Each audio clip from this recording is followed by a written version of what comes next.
વડોદરા જિલ્લાના ડેસર તાલુકાના સિહોરા ગામે વિકસિત ભારત યાત્રાનું સમાપન અને નવનિર્મિત આરોગ્ય કેન્દ્રની નવીન બિલ્ડિંગ ઉપરાંત એમ્બ્યુલન્સના લોકાર્પણનો કાર્યક્રમ યોજાયો હતો। આ લોકાર્પણ ગુજરાત રાજ્યના ગૃહમંત્રી હર્ષ સંઘવીના હસ્તે કરવામાં આવ્યું હતું। ત્યારે આ લોકાર્પણ કાર્યક્રમમાં ગુજરાત રાજ્યના ગૃહમંત્રી હર્ષ સંઘવી, જિલ્લાના સાંસદ રંજનબેન ભટ્ટ, જિલ્લા પંચાયતના પ્રમુખ ગાયત્રીબા મહિડા, સાવલી તાલુકાના ધારાસભ્ય કેતન ઇનામદાર, ડભોઈ તાલુકાના ધારાસભ્ય શૈલેષ મહેતા, છોટાઉદેપુર જિલ્લાના સાંસદ ગીતાબેન રાઠવા, ભરૂચ જિલ્લાના સાંસદ મનસુખ વસાવા, કરજણ તાલુકાના ધારાસભ્ય અક્ષય પટેલ સહિત મોટી સંખ્યામાં ભાજપના કાર્યકર્તાઓ અને ડેસર સાવલી તાલુકાના શહેરવાસીઓ મોટી સંખ્યામાં હાજર રહ્યા હતા। કાર્યક્રમ લાભાર્થીઓને લાભના પ્રમાણપત્ર એનાયત કરવામાં આવ્યા હતા।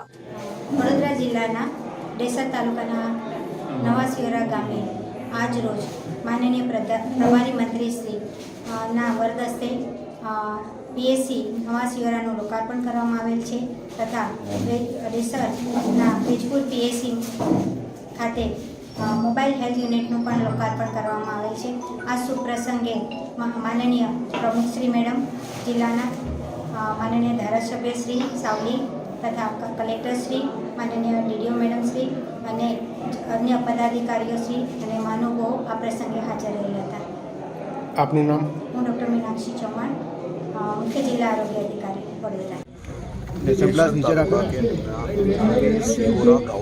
पीएचसी सेंटर एम्बुलेंस का लोकार्पण किया। साथ ही में कश्मीर से कन्याकुमारी के प्रत्येक गांव तक विकसित भारत संकल्प यात्रा जो चल रही है उसी में भाग लेने का अवसर मिला। ये हमारे लिए बहुत ही अच्छी बात है कि एक छोटे से वडोदरा जिला के गांव में नए सिहोरा में तो नया सिहोरा एक ऐसा गांव है जहाँ पे प्रत्येक नागरिकों को प्रधानमंत्री आयुष्मान योजना का लाभ मिला है। इसी प्रकार से दूसरी सभी योजना का लाभ ये विकसित भारत संकल्प यात्रा मोदी रथ द्वारा हम लोग को मिलना, ये बहुत ही बड़ी बात है।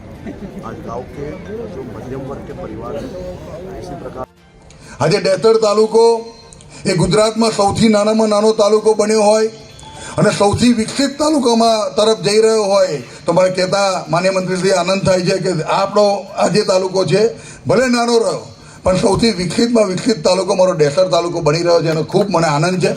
ભારતીય જનતા પાર્ટીની સરકારમાં આદરણીય વડાપ્રધાન નરેન્દ્રભાઈ મોદી જે વખતે મને પ્રસ્થાપિત થયો હતો તે અંતર્ગત દેખરેખ હેઠળ પીએચસી વાઇઝ એમઓ દ્વારા લેબોરેટરી પરીક્ષણ છે, ગંભીર બીમારી હોય તો એક્સરે છે, જે પણ પ્રકારની જરૂરિયાત હતી એ પ્રકારનું એમનું ડિટેલ સ્ક્રીનિંગ કરી અને એમની ટ્રીટમેન્ટ શરૂ કરવામાં આવશે। સર, આજે આપના હાથે કિટ દ્વારા એમની ટ્રીટમેન્ટનો શુભારંભ થશે। સર, આ પ્રોજેક્ટનો મુખ્ય હેતુ એ છે કે બાળકો કુપોષણથી સુપોષણ તરફ જાય પરંતુ એ સ્ટેજ ઉપર એમની સસ્ટેનેબિલિટી રહે અને એટલા માટે જ હેલ્થની સાથે એલોપેથીની સાથે આયુર્વેદિક દવાઓનો પણ આપણે એમાં ઉપયોગ કરીશું। એમનું શારીરિક સ્વાસ્થ્ય, માનસિક સ્વાસ્થ્ય, કાઉન્સેલિંગ છે, એમના પરિવારનું કાઉન્સેલિંગ છે, સ્વચ્છતા, તમામ આયામોને આપણે આવરી લીધા છે। ઇકબાલ લુહાર સાથે CN24 ન્યૂઝ સાવલી। હવે જુઓ દેશ દુનિયાની તમામ ખબરો તમારી આંગળીના ટેરવે। ઉઠાવો મોબાઈલ અને ગૂગલ પ્લે સ્ટોર પરથી ડાઉનલોડ કરો અમારી CN24 ન્યૂઝ